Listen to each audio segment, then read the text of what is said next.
को बढ़ा पड़ो डेरी करी हेब नहीं आसंतु नारी को सशक्त करने लोकसभा और विधानसभा रे महिला संरक्षण कार्यकारी करने को प्रधानमंत्री स्पष्ट करिसेंति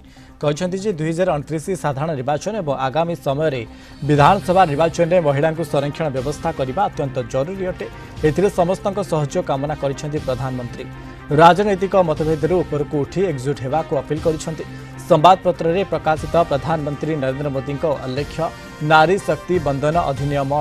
गुरुत्व एवं भारतीय गणतंत्र रे यार दूरगामी प्रभाव विषय आलोकपात करिसेंति लोकसभा और विधानसभा महिला संरक्षण नहीं एप्रिल 16 तारिख में संसदर स्वतंत्र अधिवेशन बसिब दुईटी गुरुत्वपूर्ण बिल आसीपारे ता पूर्व गणमाध्यम प्रधानमंत्री आलेख्य प्रकाश करिसेंति उल्लेख रही नारी शक्ति बंधन अधिनियम बिल केवल एक सांविधानिक संशोधन भाव नुहे बरं भारत विकास यात्रा महिला मानक समान अंशीदार कर एक संकल्प अटे जितेबाला जड़े महिला सशक्त हुअती से समग्र समाज और देश प्रगति पथरे आगे थाए भारतर जनसंख्यार प्राय अधा भाग